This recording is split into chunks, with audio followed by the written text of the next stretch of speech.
Finally experimentally साबित हो गया कि लाइट जो है वो वेव है, नॉट पार्टिकल। और लाइट स्ट्रेट लाइन में ट्रेवल नहीं करता है। लाइट स्ट्रेट लाइन में बच्चों ट्रेवल तभी करता है जब ऑब्जेक्ट काफी बड़े बड़े हो। लेकिन मान लो अगर लाइट ऐसे पॉइंट से क्रॉस कर रहा है, ऐसे होल से क्रॉस कर रहा है जिस होल का डायमेंशन इतना छोटा है जो लाइट के वेवलेंथ के कंपैरिजन में है। इन्होंने जो स्लिट्स का जो डायमेंशन मतलब जो साइज इन्होंने बनाया था ना, बहुत छोटा था, जो लाइट के डायमेंशन के लाइट के वेवलेंथ के मतलब कंपैरिजन में था। तो in that case light straight line में ट्रेवल नहीं करता है। क्लियर? उस समय लाइट अपना वेव मोशन करता है, वेव फ्रंट्स बनते हैं, और जहां जहां कंस्ट्रक्टिव इंटरफेरेंस होता है वहां पे ब्राइटनेस नजर आती है, और जहां जहां पे डिस्ट्रक्टिव इंटरफेरेंस होता है वहां पे डार्कनेस नजर आती है। अब ये जो ब्राइट फ्रिंज नजर आता है, ब्राइट डार्क, अब ये पूरा ब्राइट नहीं होता। जैसे मान लो इतना दूरी पे आपको ब्राइटनेस नजर आ रही है, तो ये पूरा थ्रू आउट इसका ब्राइटनेस नहीं होगा, इसका डेंसिटी पूरा हर जगह सेम नहीं रहेगा। बीच में सबसे ज्यादा डार्क रहेगा, फिर थोड़ा बहुत बीच में थोड़ा सा ज्यादा ब्राइट रहेगा, फिर धीरे धीरे वो ब्राइटनेस कम होती जाएगी। क्लियर? तो थोड़ा सा बच्चों इसका एक्सपेरिमेंट का सेटअप देख लो कि इस एक्सपेरिमेंट का सेटअप कैसा था। तो उन्होंने क्या किया बच्चों, सोर्स ऑफ लाइट लिया, ठीक है, और इसको क्रॉस करवा दिया बच्चों एक कॉन्वेक्स लेंस से। सोर्स ऑफ लाइट जो है वो कॉन्वेक्स लेंस का फोकस पे है, तो ऑब्वियसली आफ्टर रिफ्रैक्शन वो पैरेलल जाएगा to the principal axis. Clear? अब यहां पे इन्होंने लगा दिया दो छोटे छोटे स्लिट्स। क्लियर? दो छोटे छोटे स्लिट्स यहां पे उन्होंने लगा दिया। जैसे मान लो कार्डबोर्ड है, कार्डबोर्ड में मैंने दो छोटा छोटा छेदा कर दिया, ठीक है। और किस साइड में रख दिया बच्चों, स्क्रीन। ये है स्क्रीन। अब यहां पे ध्यान दो, इसका कोई काम नहीं है, ठीक है। ये बस सोर्स ऑफ लाइट को समझो, यहां से लाइट आ रहा है, आया, ये दोनों स्लिट्स को देखो। बाकी जगह तो लाइट बच्चों ब्लॉक हो जाएगा, बाकी जगह से नहीं जा सकता है, बस ये होल से क्रॉस कर सकता है लाइट वेव जो होगा। तो यहां से मान लो ये है स्लिट नंबर S1, ये है स्लिट नंबर S2। इनका डायमेंशन बहुत कम था, मतलब इनका साइज जो था ना, ये होल का साइज बहुत कम था लाइट के वेवलेंथ के कंपेयर में। क्लियर? इनके बीच का जो डिस्टेंस है बच्चों वो है मान लो D, that is small d। Clear? और स्लिट से लेकर बच्चों स्क्रीन के जो बीच का डिस्टेंस है वो है कैपिटल D। ठीक है सर, इतना समझ में आ गया? कोई डाउट नहीं होना चाहिए। अब बच्चों होगा क्या, यहां से लाइट वेव आगे बढ़ेगा, यहां से आगे बढ़ेगा, ठीक है। अब मान लो इसके मिड पॉइंट से जस्ट ऑपोजिट साइड में, इसके मिड पॉइंट से जस्ट ऑपोजिट साइड में हम एक पॉइंट कंसीडर करते हैं, and that point is P। ये जो P पॉइंट है बच्चों, ये इस स्क्रीन का सेंट्रल पॉइंट है, एकदम मिड पॉइंट, जो जस्ट इन दोनों स्लिट्स के मिड पॉइंट के ऑपोजिट में है। क्लियर? ये दोनों स्लिट्स का जो मिड पॉइंट है उसके जस्ट ऑपोजिट में हमने एक पॉइंट लिया जो इस स्क्रीन का भी मिड पॉइंट है, सेंट्रल पॉइंट है। अब एक बात बताओ, यहां से जो लाइट वेव निकलेगा मान लो यहां पे पड़ता है, ठीक है, यहां से जो लाइट वेव निकलेगा मान लो वो यहां पे आया, इंसिडेंट किया, यहां से जो लाइट वेव आया वो यहां पे इंसिडेंट किया, ठीक है। मैं जानता हूं डायग्राम थोड़ा टेढ़ा बन रहा है, बट आप ट्राई करना अच्छे से बनाने के लिए स्केल पेंसिल से। अब एक बात बताओ, ये जो S1P और S2P के बीच में क्या कोई पाथ डिफरेंस होगा? सोचो, क्या S1P और S2P ये दोनों लाइट वेव जो डिस्टेंस ट्रेवल किए, क्या उनके बीच में कोई पाथ का डिफरेंस होगा?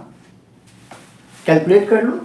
ये है पूरा कितना D, स्मॉल d, तो ये हो जाएगा बच्चों D/2, ये भी हो जाएगा D/2। अब ये देखो, ये तो कॉमन है, ये बीच वाला जो लाइन है, चलो इसको मान लो ये है MP, ठीक है, ये है MP। तो MP तो दोनों ट्रायंगल में है, पाइथागोरस थ्योरम लगा के देख लो, ये दोनों डिस्टेंस सेम है, मतलब इनके बीच में कोई पाथ का डिफरेंस नहीं है, मतलब कंस्ट्रक्टिव इंटरफेरेंस होगा। मतलब यहां पे बच्चों बनेगा फर्स्ट नंबर का ब्राइट फ्रिंज, जिसको हम बोलते हैं V0, मतलब 0 नंबर का bright fringe, that is central bright fringe.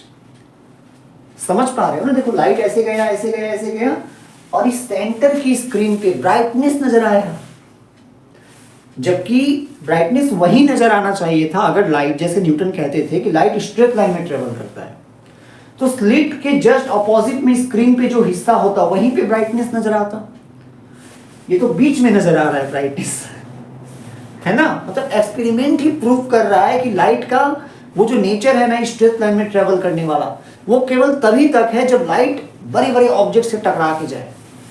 लेकिन अगर लाइट को आप इतना छोटा होल से क्रॉस करवा दो, जिस होल का डायमेंशन लाइट के वेव्स, लाइट वेव के वेवलेंथ के कंपेरेबल में है, तो लाइट अपना वेव मोशन दिखाएगा, और हमें स्क्रीन के सेंटर पे बच्चों कौन सा फ्रिंज मिलेगा? दैट इज ब्राइट फ्रिंज, और इसको हम नाम देते हैं सेंट्रल ब्राइट फ्रिंज। इतना क्लियर हो गया आपको? अब हम देखने जा रहे हैं बच्चों कि अब फर्स्ट ब्राइट फ्रिंज कहाँ बनेगा, सेकंड ब्राइट फ्रिंज कहाँ बनेगा, फर्स्ट डार्क कहाँ बनेगा, सेकंड डार्क कहाँ बनेगा, ये सब इतना क्लियर हो गया। यहाँ पे कौन सा फ्रिंज बनेगा? Bright fringe. क्लियर? क्योंकि इन दोनों लाइट वेव में कोई पाथ का डिफरेंस नहीं है, सेम डिस्टेंस ट्रेवल कर रहे हैं, सेम डिस्टेंस ट्रेवल कर रहे हैं, पाथ डिफरेंस 0 है, इसलिए ब्राइट फ्रिंज बनता है। क्लियर? ठीक है, तो बच्चों अब हम देखने जा रहे हैं कि जो पहला ब्राइट फ्रिंज बनेगा या पहला डार्क फ्रिंज बनेगा वो कहाँ बनेगा, और इस सेंटर से कितने ऊपर या कितने नीचे बनेगा। तो पहले हम लोग ऊपर देख लेते हैं, इस सेंटर से ऊपर कहाँ पे पहला ब्राइट बनेगा। क्लियर? तो मान लो बच्चों ये जो है, सपोज मान लो ये जो पॉइंट है P, ठीक है, ये है मान लो पॉइंट P, और मैंने मान लिया कि जो पहला फ्रिंज है, सेंटर पे तो ब्राइट बना, मैंने मान लिया कि जो पहला फ्रिंज है ना वो इतना डिस्टेंस पे बन रहा है। ये जो डिस्टेंस है बच्चों ये है y, ये डिस्टेंस कितना है? ये है y। ठीक है, समझ पा रहे हो ना? और ये स्लिट से लेकर बच्चों ये जो स्क्रीन का सेंटर का जो बीच का डिस्टेंस है ये है कैपिटल D, आप देख ही सकते हो। क्लियर? अब बताओ बच्चों ये S1 से भी वेव फ्रंट निकलेगा, मतलब वेवलेट्स निकलेंगे, लाइट वेव निकलेगा, S2 से भी निकलेगा, हालांकि ये कोहेरेंट सोर्स होना चाहिए। कोहेरेंट सोर्स नहीं पता, डोंट वरी, मैं बताने वाला हूँ। तो ये दोनों बच्चों स्लिट से वेव निकलेंगे वेव निकलेंगे वेव निकलेंगे और जाके P पॉइंट पे स्ट्राइक करेंगे। अब P पॉइंट पे कौन सा फ्रिंज बनेगा, ब्राइट की डार्क? तो पहले देख लेते हैं कुछ पाथ डिफरेंस है कि नहीं, और वो पाथ डिफरेंस कितना है ना? अगर कंस्ट्रक्टिव हुआ तो ब्राइट बनेगा, डिस्ट्रक्टिव हुआ तो डार्क बनेगा। तो यहां से बच्चों एक लाइन मैंने ऐसे जोड़ दिया, दैट इज S1P, यहां से एक लाइन मैंने ऐसे जोड़ दिया, दैट इज S2P। क्लियर? और इसके मिड में से बच्चों मैंने एक पॉइंट को जोड़ दिया, एक लाइन को जोड़ दिया, एंड दैट इज MP। और मैंने मान लिया कि ये जो MP जो लाइन है ना बच्चों, इस हॉरिजेंटल लाइन के साथ थीटा एंगल बना रहा है, इस हॉरिजेंटल लाइन के साथ थीटा एंगल बना रहा है। मैं आपसे रिक्वेस्ट करूंगा कि जब ये डायग्राम बनाओ तो स्केल से बनाओ, ठीक है? बोर्ड पे मेरे लिए इतना पॉसिबल नहीं होता कि मैं उतना सीधा डायग्राम बनाऊं, बट मैं फोकस करता हूं कंसेप्ट पे, आप कंसेप्ट को समझो, है ना? इतना समझ में आ गया? क्लियर? एक बात बताओ, S1P ज्यादा होगा या S2P ज्यादा होगा? ज्यादा कौन होगा सर? S2P दिख रहा है बोर्ड से, S2P ज्यादा होगा। मतलब इनके बीच में जो बच्चों पाथ का डिफरेंस होगा, इनके बीच में जो पाथ का जो डिफरेंस होगा वो कितना होगा? That is S2P minus S1P, है ना? अब हम S2P माइनस S1P कैलकुलेट कैसे करें? अब हम S2P माइनस S1P कैलकुलेट कैसे करें? तो मैं काम करता हूं, यहां से छोटे वाले लाइन से बड़े वाले लाइन पे मैं परपेंडिकुलर ड्रॉ कर देता हूं। ठीक है बच्चों, जब दो लाइन के बीच में एंगल बहुत कम हो ना, ठीक है। और दो लाइन का अगर हमें मान लो सपोज पाथ डिफरेंस निकालना है, जैसे मान लो फॉर एग्जांपल ये एक लाइन है और ये मान लो दूसरा लाइन, ठीक है, दिख रहा है ना, हाँ ये। अब मान लो इसके पीछे मुझे पाथ का डिफरेंस निकालना है, कौन किससे कितना बड़ा है, तो मैं क्या करूंगा, इस छोटे लाइन से बड़े वाले लाइन पे एक परपेंडिकुलर ड्रॉ कर दूंगा। और अगर इनके बीच में एंगल बहुत छोटा है ना, तो ये दोनों लाइन जो है ना वो ऑलमोस्ट इक्वल होंगे, और ये जो सेक्शन जो बचेगा ना, ये वाला पार्ट, ये दोनों के पाथ डिफरेंस के इक्वल होगा। ठीक है, थोड़ी बहुत ज्योमेट्री यहाँ पे यूज होगी, थोड़ी बहुत मैथमेटिक्स यहाँ पे यूज होगा बच्चों। क्लियर, समझ पा रहे हो ना? ठीक है, तो मान लो ये जो पॉइंट है ये है n, ये पॉइंट है n। क्लियर, ये पॉइंट है n। अब एक बात बताओ, अगर ये एंगल थीटा है ये वाला, तो मैं क्या करता हूं, यहां से एक हॉरिजॉन्टल लाइन इमेजिन कर लेता हूं जो इसके पैरेलल है। ठीक है, अब देखो ये लाइन जो है वो इसके साथ थीटा एंगल बना रहा है, तो ये लाइन जो होगा ये वाला, वो इसके साथ भी थीटा एंगल बनाएगा। क्यों सर? क्योंकि ये दोनों पैरेलल है बच्चों। इन रियलिटी ये जो तीनों लाइन जो है ना वो पैरेलल है। क्यों पैरेलल है? क्योंकि इनके बीच में एंगल बहुत छोटा है। वो तो हम एक्सपेरिमेंट में ऐसे ड्रॉ करने के लिए हम इनके बीच में इतना डिस्टेंस देते हैं, असल में ये डिस्टेंस बहुत कम होता है। दोनों स्लिट्स के बीच में जो गैप होता है ना, दोनों स्लिट के बीच में, वो बहुत कम होता है। और ये जो स्क्रीन है वो लगभग 1 मीटर 2 मीटर उतना दूर है। तो आप प्रैक्टिकली सोचो कि ये तीनों रे ऑलमोस्ट पैरेलल होंगे, मतलब ये लाइन इस लाइन के साथ जो एंगल बना रहा है, ये जो लाइन है ये हॉरिजॉन्टल के साथ जो थीटा एंगल बना रहा है, मतलब ये लाइन भी हॉरिजॉन्टल के साथ थीटा एंगल बनाएगा, राइट? अब बताओ, अगर ये एंगल थीटा है तो ये कितना हो जाएगा, 90 माइनस थीटा। ये हो जाएगा 90 माइनस थीटा, है ना, क्योंकि ये थीटा है तो ये हो जाएगा 90 माइनस थीटा। और अगर ये 90 minus theta, then this will be theta. तीनों एंगल का सम 180 होना चाहिए, तो ये हो जाएगा बच्चों थीटा। अब इस छोटे से ट्रायंगल में देखो, हमें क्या निकालना है, S2n, मतलब परपेंडिकुलर। तो perpendicular by hypotenuse, perpendicular by hypotenuse कितना है बच्चों, ये वाला d, ये कितना हो जाएगा साइन थीटा। और S2n को हम क्या बोल रहे हैं, पाथ डिफरेंस, दैट इज जो डेल्टा x हो जाएगा वो d साइन थीटा के बराबर होगा। Very important formula, very very important formula. यहीं से बच्चों हम ऑलमोस्ट सारा फॉर्मूला अब हम यहीं से डिराइव करते हैं। और यहाँ पे अभी एक बहुत इंपॉर्टेंट अजम्पशन आपको देखने को मिलेगा, जो 95% न्यूमेरिकल में तो आपका काम आएगा। लेकिन अगर मान लो क्वेश्चन ऐसा आ गया कि जो लाइट का वेवलेंथ है वो स्लिट्स के बीच का जो डिस्टेंस है ना, स्मॉल डी, अगर इसके कंपैरिजन में है, तो आगे चलकर जो भी फॉर्मूला है वो काम नहीं आने वाला। और वहीं पे बच्चे जाकर फंस जाते हैं जब कंसेप्चुअल सवाल मिलता है। ठीक है, तो मैं वहां पे एक सवाल करवाऊंगा आपको उस क्वेश्चन के बेसिस पे, उस पर्टिकुलर हिंट, उस पर्टिकुलर अजम्पशन के बेसिस पे, कहाँ पे वो इंपॉर्टेंट ट्रिक आपको लगाना होता है। ये बहुत इंपॉर्टेंट फॉर्मूला है बच्चों, यहीं से हम लोग सारा खेल पलटेंगे, यहीं से सारा फॉर्मूलाज हम लोग डिराइव करेंगे। क्लियर? तो अब हम लोग इतना समझ गए ना बच्चों, ये जो पाथ डिफरेंस का वैल्यू आया कितना आया, d साइन थीटा। क्लियर? तो मैं इसको मिटा दूं अच्छे से, आप लोग अच्छे से डायग्राम बनाना। और कितना आ गया बच्चों, delta x equal to d sine theta. ठीक है, अब एक बात बताओ, साइन थीटा कितना हो जाएगा, delta x upon small D. ठीक है, अब हम मान लेते हैं कि ये जो पाथ डिफरेंस जो है ना, ये डेल्टा x जो है, हाँ सॉरी, हाँ बिल्कुल, मान लेते हैं कि ये जो y डिस्टेंस ऊपर, ये जो P पॉइंट पे ना ब्राइट फ्रिंज बन, P पॉइंट पे ब्राइट फ्रिंज बन रहा है। कौन सा फ्रिंज, ब्राइट फ्रिंज। तो फॉर ब्राइट फ्रिंज, या मान लो फर्स्ट ब्राइट फ्रिंज, हम तो पहला ब्राइट फ्रिंज देख रहे थे ना, सेंटर पे हमें ब्राइट मिल गया, अब हम देख रहे हैं पहला ब्राइट फ्रिंज। तो for first bright fringe, first bright fringe, याद करो बच्चों, पाथ डिफरेंस कितना होता था, n लैम्डा, है ना, लैम्डा, 2 लैम्डा, 3 लैम्डा, 4 लैम्डा। तो फॉर फर्स्ट ब्राइट फ्रिंज हम लोग बेटा पुट कर सकते हैं डेल्टा एक्स की जगह पे 1 लैम्डा, है ना, तो साइन थीटा क्या आ जाएगा, that is lambda upon small D.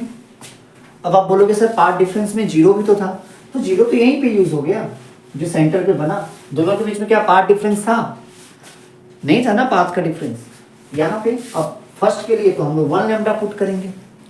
अब बच्चों यहीं से देखो सारा अजम्पशन स्टार्ट होता है। अब एक बात बताओ, लैम्डा क्या है, वेवलेंथ ऑफ लाइट।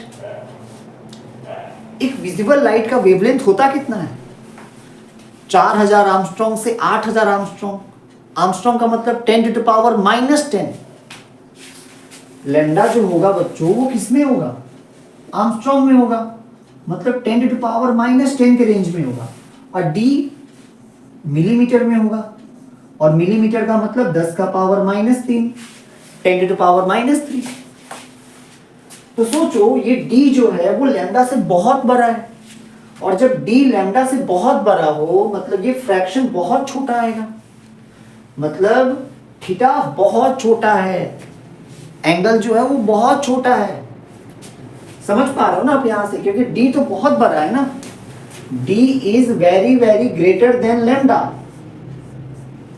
अगर ऐसा केस हुआ कि डी जो है वो लैम्डा से बहुत बड़ा है, तो हम लिख सकते हैं साइन थीटा को टेन थीटा, साइन थीटा को टेन थीटा लिख सकते हैं। और टेन थीटा देख लो इस ट्राइंगल से, tan theta is equal to y upon capital D, है ना। तो साइन थीटा की जगह पे टेन थीटा लिख दो, टेन थीटा की जगह पे y upon capital D, and y upon capital D is equal to lambda upon small d, और यहां से मिल जाएगा y is equal to lambda D by small d. Clear. लेकिन ये फॉर्मूला हमने कब डिराइव किया, जिसको आप यूज करके न्यूमेरिकल सॉल्व करते हो, इस फॉर्मूला को यूज करके आप न्यूमेरिकल सॉल्व करते हो, बट ये चीज का ध्यान नहीं देते कि ये कंडीशन है जब d जो हो very much greater than lambda, that is wavelength of light. अगर ये कंडीशन नहीं हुआ then you can not use this formula, और यही मिस्टेक बच्चे करते हैं न्यूमेरिकल में। इजी से इजी क्वेश्चन कर लेते हैं, बोर्ड में न्यूमेरिकल भी कर लेते हैं, लेकिन जब खेल आता है नीट और जेई का, तो इजी क्वेश्चन को देखते हैं ये तो बहुत इजी है बन जाएगा, लेकिन बच्चे ध्यान नहीं देते इस चीज पे कि क्या लैम्डा जो है वो स्मॉल डी से बहुत बड़ा है। अगर नहीं है देन आप यहां से फर्दर मूव नहीं कर सकते, ये चीज को ध्यान रखना। उस टाइप का क्वेश्चन हम एक सॉल्व करेंगे, डोंट वरी। तो फर्स्ट ब्राइट फ्रिंज के लिए हमने यहाँ पे पुट किया लैम्डा, तो ये आ गया y is equal to lambda D upon small d, है ना। तो फॉर सेकेंड ब्राइट फ्रिंज के लिए क्या हो जाएगा, मैं यही कर देता हूँ। सेकेंड ब्राइट फ्रिंज के लिए क्या हो जाएगा, यहाँ पे 2 लैम्डा अपॉन डी, यहाँ भी आ जाएगा 2, यहाँ भी आ जाएगा 2, 2 lambda D upon D. Third के लिए क्या हो जाएगा बच्चों, थर्ड ब्राइट फ्रिंज, तो यहाँ पे भी आ जाएगा 3, यहाँ भी आ जाएगा 3। समझ रहे हो ना, मतलब फर्स्ट ब्राइट फ्रिंज कितना ऊपर बनेगा, B1 कितना ऊपर बनेगा, B1 कितना ऊपर बनेगा बच्चों, lambda D upon small D. First यहां बनेगा, फिर second bright fringe 2 lambda D upon small D, third bright fringe 3 lambda D by small D, ऐसे करके सो ऑन। क्लियर, समझ रहे हो ना। तो nth ब्राइट फ्रिंज कहां बनेगा बच्चों, nth ब्राइट फ्रिंज कहां बनेगा, तो बस जनरल फॉर्मूला बन जाएगा n lambda D by small D. So this is the required expression for the nth number of bright fringe. आपको क्वेश्चन में जो भी ब्राइट फ्रिंज का नंबर दिया हो वहां पे आपको n की जगह पुट करना है। जैसे मान लो आप बोल दिया 5th ब्राइट फ्रिंज, तो यहाँ पे आप n की जगह पे 5 पुट करोगे, तो 5 lambda D upon small D, इतना ऊपर बनेगा सेंटर से। समझ पा रहे हो। नाउ अब हम लोग कंडीशन देखते हैं बच्चों डार्क फ्रिंज का, कि डार्क फ्रिंज किधर बनेगा। ब्राइट तो देख लिया, ब्राइट तो देख लिया कितना ऊपर बना, अब हम लोग देखते हैं डार्क फ्रिंज कहाँ बनेगा। लेकिन ये अजम्पशन तो याद रखना, हमने ये अज्यूम कर लिया है, ठीक है। सेकेंड अजम्पशन हमें भी पता है बच्चों कि ये सेकेंड अजम्पशन और एक है, देख लो आप, हालांकि उतना इंपॉर्टेंट नहीं है कि डी जो है वो कैपिटल डी से बहुत छोटा होता है। ऑब्वियसली भाई स्क्रीन जो है वो 1 मीटर डिस्टेंस पे है और ये डी जो होता है वो मिलीमीटर में होता है ना, तो कहाँ मिलीमीटर कहाँ मीटर, 1000 टाइम्स छोटा है ना।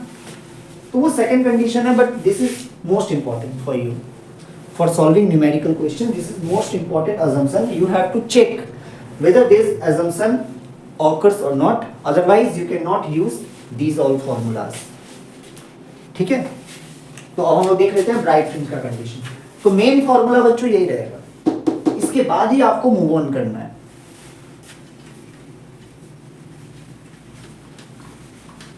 ठीक है। तो रात के बज रहे हैं बच्चों 1:30, 1:30 और मैं बना रहा हूं वीडियो, ठीक है। क्या करूं, देखो अभी भी गाड़ी का शोर शराबा कंटिन्यू रहता है, दिन में नहीं बना सकता। ऐसा नहीं मैं बिजी रहता हूँ, मैं थोड़ा भी बिजी नहीं रहता हूँ, मैं फ्री रहता हूँ एकदम, बट रोड के सामने आवाज आता रहता है ना, ठीक। तो बच्चों मान लो ये पी पॉइंट पे अभी डार्क फ्रिंज बन रहा है, फर्स्ट डार्क फ्रिंज जो है मान लो वो पी पॉइंट पे बन रहा है, ठीक है, क्लियर। तो for dark fringe, for first dark fringe, पहला डार्क फ्रिंज कहां बनेगा बच्चों, ध्यान। तो डार्क फ्रिंज के लिए हमें पता है पाथ डिफरेंस कितना होना चाहिए sir, λ/2, 3λ/2, 5λ/2 dot dot dot dot dot 2n - 1 into λ/2, है ना। अगर दो वेव के बीच में पाथ डिफरेंस λ/2, 3λ/2, 5λ/2, 2n - 1 इंटू λ/2, ये जनरल फॉर्मूला है। अगर इतना पाथ डिफरेंस होता है तो डिस्ट्रक्टिव इंटरफेरेंस होता है, इंटेंसिटी मिनिमम होता है और डार्क फ्रिंज बनता है, क्लियर। तो पहला डार्क फ्रिंज कहां बनेगा, जब पाथ डिफरेंस λ/2 हो, तो पुट कर दो यहाँ पे λ/2 को, तो बच्चों हमें क्या मिल जाएगा, दैट इज साइन थीटा के जगह पे हम लिखेंगे टेन थीटा, टेन थीटा के जगह पे y/d आप लिख लो, यहाँ पे काम करो, tan theta equal to y/d, ठीक है। तो यहाँ पे साइन थीटा बच्चों हम लिखेंगे पाथ डिफरेंस के जगह पे λ/2 मतलब λ/2d, और साइन थीटा जब एंगल बहुत छोटा होता है तो साइन थीटा टेन थीटा के इक्वल होता है, और tan theta y/d, that is y/d equal to λ/2d, that means y equal to λd/2d। ये बना फर्स्ट डार्क,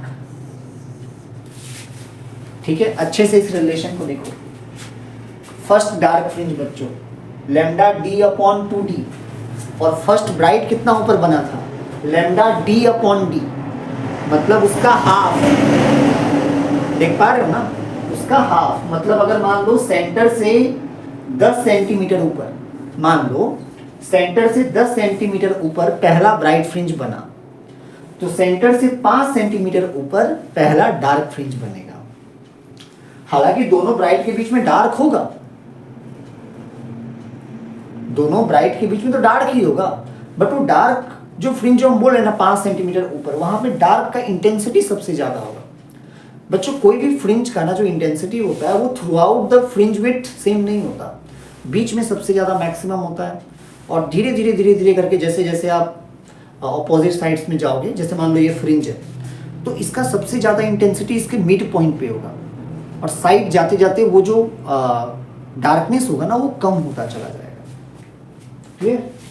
तो ये हो गया फर्स्ट डार्क फ्रिंज का position, distance from the central bright fringe, clear. अब हम देखते हैं सेकंड नंबर का डार्क फ्रिंज। तो सेकंड नंबर के लिए बच्चों क्या पुट करना पड़ेगा, 3λ/2, तो यहाँ पे पुट कर दो 3λ/2, तो यहाँ आ जाएगा 3/2, ठीक है। यहाँ भी आ जाएगा 3, यहाँ भी आ जाएगा 3, मतलब सेकेंड डार्क कहाँ बनेगा 3 लैम्डा डी अपॉन 2d पे। तो देख लो 3/2 मतलब 1.5। समझ पा रहे हो ना? ठीक है, तो ये था बच्चों सेकेंड डार्क फ्रिंज के लिए। कुछ नहीं करना है, बस वो डेल्टा एक्स के जगह पे मैंने सेकेंड डार्क के लिए 3 लैम्डा बाई 2 पुट किया एंड सेम प्रोसेस से हमें सेकेंड डार्क जो होगा उसका पोजीशन मिल जाएगा। सिमिलरली थर्ड डार्क के लिए बच्चों यहाँ पे 5 पुट कर दो। देखो ये सब तो कॉमन ही है, यहाँ 5 पुट कर दो। किसके लिए? थर्ड डार्क के लिए। तो आपको थर्ड डार्क फ्रिंज का पोजीशन मिल जाएगा फ्रॉम द सेंट्रल फ्रिंज, है ना, सेंट्रल ब्राइट फ्रिंज से। देख पा रहे हो कुछ? मतलब ये जो डिस्टेंस है बच्चों 5/2 कितना आता है 2.5। समझ पा रहे हो ना? मेरे पास स्केल नहीं है वरना मैं आपको समझाता। देखो जैसे मान लो सपोज ये है centre fringe, central bright fringe. मान लो यहाँ से 10 सेंटीमीटर ऊपर पहला ब्राइट बना, मतलब जो पहला डार्क बनेगा वो 5 सेंटीमीटर पे बनेगा। 10 पे क्या बनेगा? ब्राइट।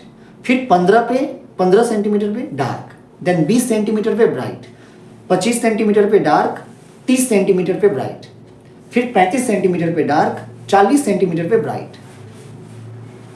समझ रहे हो ना? तो इक्वल अमाउंट से इंक्रीज होता जाता है। जैसे मान लो 0 पे सेंटर पे ब्राइट, देन 10 सेंटीमीटर पे पहला ब्राइट, तो इसके बीच वाला पॉइंट कौन होगा? 5 सेंटीमीटर, तो वहां पे बनेगा पहला डार्क। फिर 10 पे ब्राइट, 15 पे डार्क, 15 पे 20 पे 15 पे डार्क, 20 पे ब्राइट, 25 पे डार्क। इस तरीके से इक्वल अमाउंट से, इक्वल डिस्टेंस से ना वो मतलब उठता जाता है ऊपर की तरफ। सेम नीचे की तरफ भी वही होता है, बीच में ब्राइट, देन नीचे dark, then again bright, dark, bright, continuous ये पैटर्न चलता रहता है। ठीक है, तो अब हम लोग निकालने जा रहे हैं बच्चों, ये तो था हमारा position of bright fringe and dark fringe. समझ में आ गया ना? काफी इजी है, कोई दिक्कत नहीं। सर इसका जनरल फॉर्मूला आपने नहीं बताया, ओह सॉरी। ओके, तो बच्चों जनरल फॉर्मूला क्या आ जाएगा फॉर nth डार्क फ्रिंज? ये आ जाएगा 2n minus 1 into lambda D upon 2d, है ना? यही ना आएगा? हाँ यही होगा। आप n की जगह 1 पुट करो फॉर फर्स्ट डार्क फ्रिंज, तो 2 1 जा 2, 2 minus 1 1 lambda D upon 2d। 2 put करो, 2 2 जा 4, 4 minus 1 3, 3 lambda D by 2d। हाँ सही, यह है इसका जनरल फॉर्मूला। ठीक है, किसका? To calculate the position of dark fringe. ठीक है, अब हम बच्चों कैलकुलेट करने जा रहे हैं width of bright fringe and dark fringe. Clear? देख समझ में आ रहा है ना? बोर्ड अच्छा दिख रहा है? आप सब अच्छे हैं? अच्छे से पढ़ाई हो रहा है? मेरा टॉपिक नहीं समझ में आ रहा है फिर भी वीडियो देख रहे हो?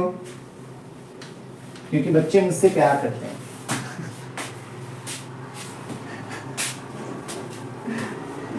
असल में रात इतना ज्यादा हो गया कि मेरा दिमाग पगला गया है और कुछ नहीं।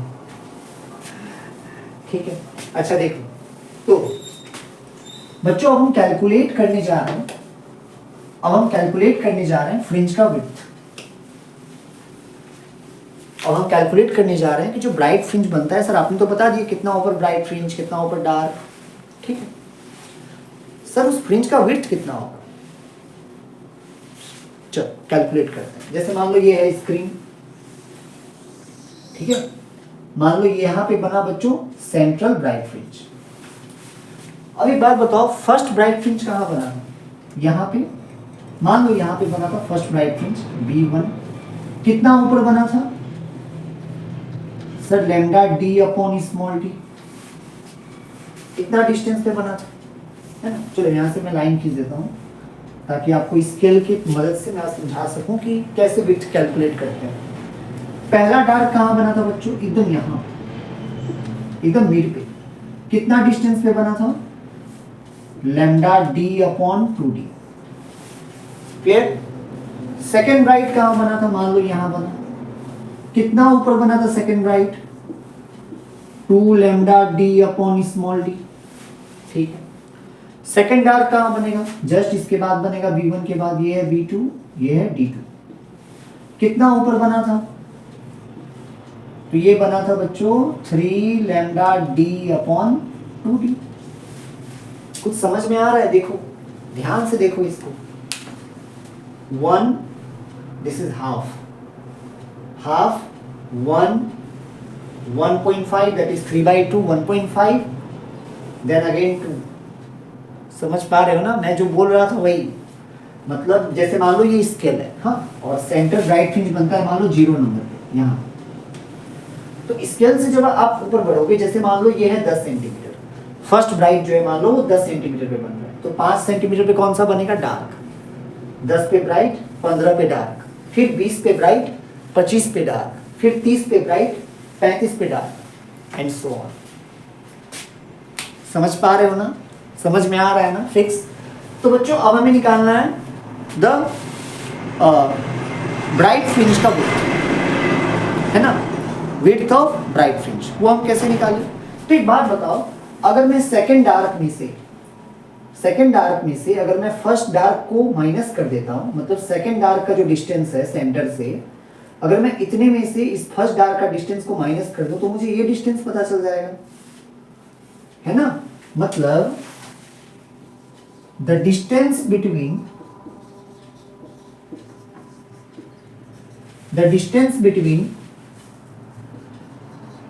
To consecutive dark fringe is equal to width of bright fringe, है ना। सेकेंड डार्क में से फर्स्ट डार्क को अगर मैं घटा दूं, या थर्ड डार्क में से सेकेंड डार्क को घटा दूं, तो मुझे ब्राइट फ्रिंज का विड्थ मिल जाएगा। ठीक है, चलो इसको माइनस करते हैं। तो विड्थ ऑफ ब्राइट फ्रिंज कितना आ जाएगा बच्चों? सेकेंड डार्क देख लो 3/2 lambda D upon small D, मतलब 3 lambda D upon 2D, minus first dark that is lambda D upon 2D, LCM ले लो 2D, 3 lambda D minus lambda D, तो ये आ जाएगा बच्चों 3 - 1 is 2, 2/2 cancel, that is lambda D upon small D. तो ये होता है विड्थ ऑफ ब्राइट फ्रिंज, ये होता है width of bright fringe. Clear? देखो ये एन पे डिपेंड नहीं कर रहा है, मतलब इस स्क्रीन के ऊपर ये क्या था? स्क्रीन ना, इस स्क्रीन के ऊपर जो इंटरफेरेंस का जो पैटर्न बना है ब्राइट डार्क, तो जितने भी ब्राइट फ्रिंजेस होंगे उनका जो विड्थ होगा वो होगा lambda D upon small d, where lambda is wavelength of light, capital D is the distance between the screen and the slit, and the small d is the distance between these slits के बीच का distance. समझ में आ गया? Similarly बच्चों हम width of dark fringe भी वैसे ही निकालेंगे, B2 में से B1 माइनस कर देंगे, है ना। The distance between two consecutive bright fringe equal to width of dark fringe. Similarly तो अरे डायग्राम से देखो, ये B2 में से मान लो इस पूरे वाले डिस्टेंस में से आप ये डिस्टेंस माइनस कर दोगे B1 का, तो ये नहीं निकल जाएगा डार्क फ्रिंज का विड्थ, है ना। तो सेम प्रोसेस से बच्चों हम लोग निकाल सकते हैं विड्थ ऑफ डार्क फ्रिंज। तो विड्थ ऑफ डार्क फ्रिंज क्या हो जाएगा? देख लो, this minus this, that is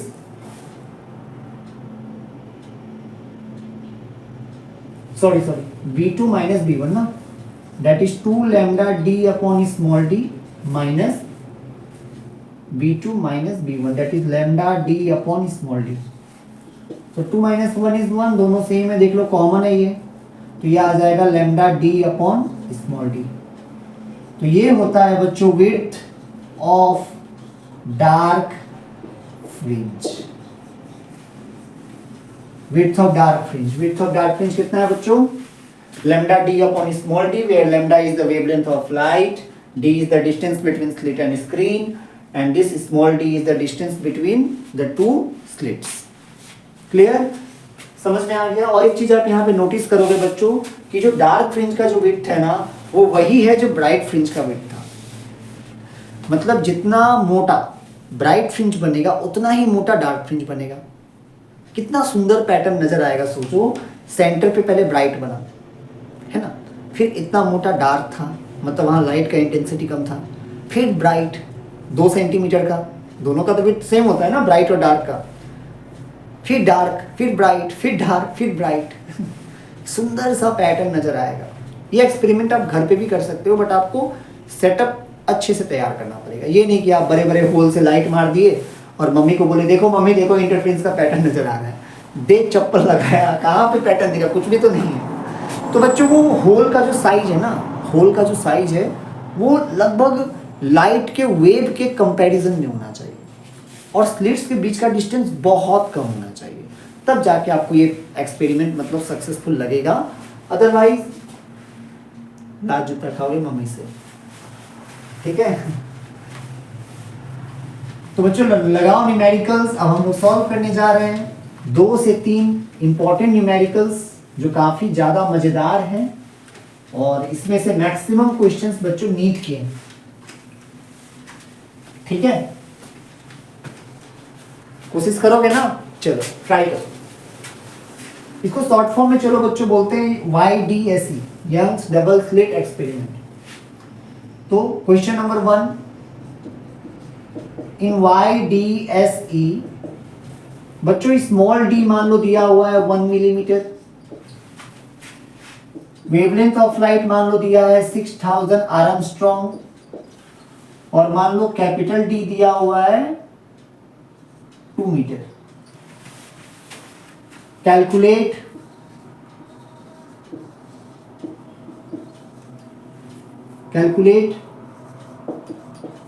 the width of bright fringe. बहुत इजी है, ट्राई करो इसको। In Young's double slit experiment small d दिया हुआ है बच्चों 1 मिलीमीटर, तो 1 मिलीमीटर को पहले मीटर में कन्वर्ट कर लो, that is 10⁻³ metre. Wavelength of light बच्चों गिवन है 6000 आर्मस्ट्रॉन्ग, हमें पता है 1 Armstrong is equal to 10⁻10 metre. Then capital D तो मीटर में ही है, ठीक है, 2 मीटर दिया हुआ है। तो calculate the width of bright fringe. I hope आपको ये 1 मिनट भी नहीं लगेगा सॉल्व करने में। फटाफट सॉल्व करो इसको। कर लिया, ठीक है, चलो मैं निकाल देता हूँ विड्थ ऑफ ब्राइट फ्रिंज। हमें पता है formula lambda D by small D, lambda की जगह दिया हुआ है 6000 into 10⁻10 into capital D that is 2 upon small D कितना है 10⁻³ -3 ऊपर चला जाएगा प्लस हो जाएगा, ठीक है, और ये हो जाएगा 6 2 12 इंटू 3 प्लस 3 6, 10 में से 6 गया -4, 10⁻⁻4 ये आ जाएगा मीटर, है ना, मतलब 1.2 मिलीमीटर। तो ये हो जाएगा बच्चों width of bright fringe. Clear? ये काफी इजी था। अब थोड़ा सा टफ। चलो बच्चों सेम क्वेश्चन में एक काम करो, सेम क्वेश्चन में चलो यहां से मैं चेंज कर देता हूं, लिखो question number 2, in Young's double slit experiment small d given है, वेवलेंथ गिवन है और distance between screen and slit given है, ठीक है। अब मैं सेम क्वेश्चन को देखो बच्चों ऐसे चेंज कर रहा हूं, calculate the separation between 6th dark fringe and 4th bright fringe। चलो कैलकुलेट करो। आपको निकालना है 6th डार्क फ्रिंज और 4th ब्राइट फ्रिंज के बीच का सेपरेशन। एक रफ डायग्राम बना लो, आराम से समझ में आ जाएगा। ठीक है, जैसे देखो ये है बच्चों, मान लो सेंटर ब्राइट फ्रिंज मान लो यहाँ पे बना है। ठीक है, तो 6th डार्क फ्रिंज मान लो कहीं यहाँ बनेगा, 6th डार्क, है ना, and the 4th bright fringe मान लो 4th कुछ यहाँ बनेगा, 6th डार्क फ्रिंज का बच्चों पोजीशन क्या हो जाएगा, पोजीशन हो जाएगा, चलो निकाल लेते हैं पहले, एक काम करते हैं पहले 6 डार्क फ्रिंज का ना पोजीशन निकाल लेते हैं कि सेंट्रल फ्रिंज से कितना ऊपर है। तो क्या था बच्चों, 6 डार्क फ्रिंज का फॉर्मूला याद करो, 2n-1 into lambda upon 2d, d lambda upon 2d। तो 6 के लिए यहाँ पे पुट करेंगे 6, तो ये हो जाएगा 2 इंटू 6, 2 छक 12 में से 1 गया 11, and that will be 11d lambda upon 2d। हाँ बिल्कुल, तो ये आ जाएगा इसका पोजीशन, है ना, मतलब सेंट्रल ब्राइट फ्रिंज से ये इतना ऊपर बनेगा। क्लियर? हाँ, तो 4th ब्राइट फ्रिंज बच्चों जस्ट इसके नीचे होगा। हाँ ठीक, ये होगा 4th ब्राइट। क्लियर? तो 4th ब्राइट फ्रिंज का डिस्टेंस कैसे निकालेंगे सेंटर से, तो y4b, क्या था फॉर्मूला याद करो, n lambda d upon small d, यही था ना जनरल फॉर्मूला पोजीशन निकालने के लिए। तो 4 है तो n की जगह 4 पुट कर दो, तो ये आ गया। अब इनके बीच का सेपरेशन मतलब ये डिस्टेंस, सेपरेशन मतलब क्या है, ये डिस्टेंस। तो ये कैसे निकलेगा, इस पूरे में से ये माइनस कर दो, तो कितना आ जाएगा इनके बीच का सेपरेशन बच्चों, ये आ जाएगा डार्क फ्रिंज का position minus 4th bright fringe का पोजीशन। तो ये आ जाएगा 11 lambda d upon 2d minus 4 lambda d upon small d। अब उसमें से वो सब्सट्रैक्ट कर दो, सब्सट्रैक्ट करके जो भी वैल्यू आएगा वहां पे वो पुट करो, हो गया सॉल्व। तो ये एलसीएम आ जाएगा 2d, तो ये 11d और 8 2 4 जा 8, 11 minus 4, 11 minus 8 that is 3 lambda d upon 2d। तो ये आ जाएगा बच्चों द रिक्वायर्ड सेपरेशन। अब आपको यहाँ पे लैम्डा पुट करना है। हाँ, यूनिट का खास कर ध्यान रखें, आर्मस्ट्रॉन्ग है तो 10⁻⁻10 में जरूर कन्वर्ट करें, वरना गलती हो जाएगा। एंड कैपिटल D तो दिया हुआ है 2 मीटर, इसके बाद स्मॉल d जो है वो मिलीमीटर, तो मीटर में कन्वर्ट कर लेना उसको। ठीक है, समझ गए ना? हाँ बच्चों, और एक चीज यहाँ पे देखो, यहाँ पे दिया हुआ था सेपरेशन। मान लो अगर 6 डार्क फ्रिंज ऊपर होता और क्वेश्चन में ऐसे दिया होता कि calculate the separation between 6 dark fringe and the 4th bright fringe on the opposite side, तो याद रखना आपको ऐड करना पड़ता। यहाँ पे नहीं बोला गया है कि दोनों फ्रिंजेस किस साइड में है, सेंटर से ऊपर है या नीचे है। अगर आपको ऐसा गिवन है कि आपको नहीं दिया हुआ है किस साइड में, तो आप डायरेक्टली यही समझ के रखो कि दोनों एक ही साइड में है, या आपको बोल देगा ऑन द सेम साइड। लेकिन अगर मान लो यहाँ पे बोल देता कि calculate the separation between 6 dark fringe and the 4th bright fringe on the opposite side, तो ये 4th यहाँ ना होके बच्चों यहाँ पे होता, तो सेपरेशन जो होता उस केस में वो ये होता, मतलब इन दैट केस आप इन दोनों डिस्टेंस को ऐड करते। इस चीज का खासकर ध्यान रखें। क्लियर? तो अब बच्चों मैं बताने जा रहा हूं आपको वो इंपॉर्टेंट न्यूमेरिकल क्वेश्चन जिसपे मैक्सिमम बच्चे गलती करते हैं इस फॉर्मूला को यूज करके, जो फ्रिंजेस का फॉर्मूला लगा के गलती करते हैं। देखते हो क्या है क्वेश्चन, ध्यान से देखो। तो जब जब तेरे पास मैं आया एक सुकून मिला, जिसे मैं था भूलता आया वो वजूद मिला। जब आए मौसम गम के तुझे याद किया हो, जब सहमे तन्हापन से तुझे याद किया, दिल संभल जा जरा, फिर मोहब्बत करने चला है तो। बहुत बेसुरा का सॉन्ग है, ठीक है। अच्छा देखो, सेम क्वेश्चन को अभी मैंने थोड़ा सा चेंज कर दिया है। आपको स्मॉल डी का वैल्यू दिया हुआ है 1 मिलीमीटर, वेवलेंथ ऑफ लाइट दिया हुआ है 0.5 मिलीमीटर और सेपरेशन दिया हुआ है 1 मीटर। आपको बोल दिया find width of bright fringe. चलो, वेरी इंपॉर्टेंट क्वेश्चन, ट्राई करो इसको। इन ए यंग्स डबल स्लिट एक्सपेरिमेंट आपको दिया हुआ है स्मॉल डी का value, that is separation between the slits. जैसे मान लो ये है स्लिट S1 और ये है स्लिट S2, तो ये जो सेपरेशन था दोनों के बीच का वो डिस्टेंस आपको गिवन है, ठीक है, वो डिस्टेंस गिवन है। स्लिट्स और स्क्रीन के बीच का डिस्टेंस भी गिवन है, दैट इज 1 मीटर। और ये स्मॉल डी भी गिवन है, डी दिया हुआ है 1 मिलीमीटर। और यहां से जो लाइट वेव आ रहा है बच्चों, इसका वेवलेंथ भी गिवन है, दैट इज 0.5 मिलीमीटर।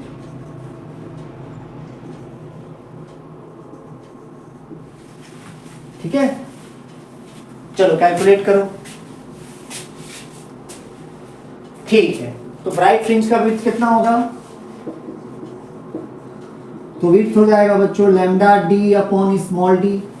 लैम्डा की जगह पुट कर दो 0.5 मिलीमीटर, कैपिटल डी 1 और स्मॉल डी है 1 मिलीमीटर। मिलीमीटर से millimetre cancel, 0.5 into 1 that is 0.5 metre. क्या ये सही है? गलत है ये। याद करो, मैंने वीडियो के स्टार्टिंग में आपसे कहा था कि आप जितना भी फॉर्मूलाज को यूज करते हो वो सब एक अजम्पशन के बेसिस पे है। जहां पे ऐसे कंसेप्चुअल क्वेश्चन आएंगे आपको लगेगा ला ये तो बहुत इजी है, और आप ऐसे ही गलती करके आओगे। क्यों? Due to lack of concept. बच्चों, कंसेप्ट इंपॉर्टेंट होता है। ये गलत है, सही नहीं है। याद करो क्या अजम्पशन था, स्टार्टिंग का अजम्पशन याद करो। When D is very very very very very very very very very greater than lambda, when D is very greater than lambda, अब यहाँ पे आप देखो क्या D जो है क्या वो lambda से बहुत ज्यादा है? Separation between the slits that is 1 millimeter, wavelength of light 0.5 millimeter। क्या ये वो assumption को वैलिड कर रहा है, मान रहा है, इस assumption के बेसिस पे है? देखो नहीं, then you cannot use these formulas।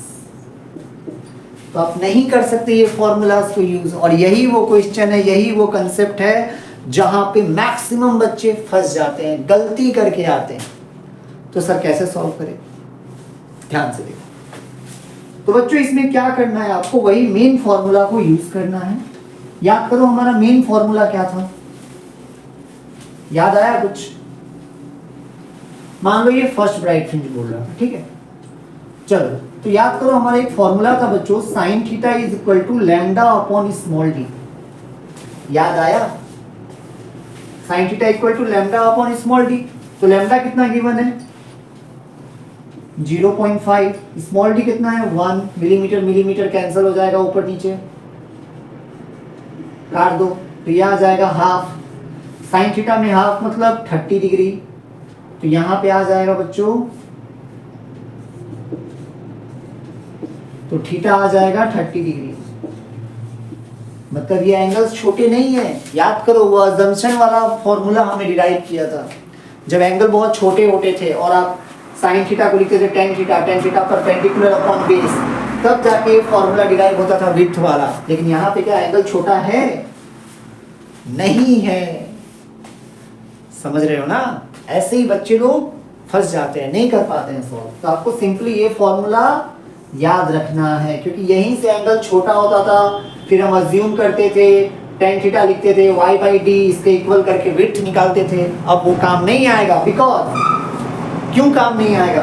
क्योंकि लैम्डा जो है वो ज्यादा छोटा नहीं है स्मॉल डी से। मतलब वो वाला कंडीशन यहाँ पे अप्लाई नहीं हो रहा है, ये वाला कंडीशन जो यहाँ पे अप्लाई नहीं हो रहा है। अब हम विड्थ कैसे निकाले, तो मान लो ये डिस्टेंस है सेंट्रल ब्राइट, ये मान लो यहाँ फर्स्ट ब्राइट बन रहा है, तो ये डिस्टेंस मान लो y। अब एक बात बताओ, ये एंगल पता चल गया 30 डिग्री। अब आप लगा दो tan theta is equal to perpendicular upon base, तो tan 30 इक्वल टू आ जाएगा y अपॉन डी, डी कितना है 1, that is y is equal to 1 अपॉन √3 metre. So this will be correct answer. समझ में आया है ना? नहीं समझे? देखो हमने थीटा निकाल लिया 30 डिग्री, अब यहाँ पुट कर दो। मान लिया ये फर्स्ट राइट फिंग था, तो tan theta is equal to perpendicular upon base, base है 1 metre, and tan 30 that is 1/√3। So I hope आपको समझ में आया होगा। हमने आज न्यूमेरिकल क्वेश्चन सॉल्व किया, हमने आज कंसेप्ट समझा, कब ब्राइट फ्रिंज बनता है, कब डार्क बनता है, कंस्ट्रक्टिव इंटरफेरेंस, डिस्ट्रक्टिव इंटरफेरेंस, और कुछ इजी क्वेश्चंस और कुछ ऐसे क्वेश्चंस भी। तो अच्छे से पढ़ाई करें बच्चों। क्या हुआ अगर 8-9 महीना बर्बाद हो गया तो, बट आपके एग्जाम के 3 महीने तो हैं। ये मत देखो कि जो 8 महीना बर्बाद हो गया, 9 महीना बर्बाद हो गया, ये सोचो कि 3 महीना तो है, and that is enough for getting a passing marks. ठीक है, तो अपना ख्याल रखें, अच्छे से पढ़ाई करें। Good bye.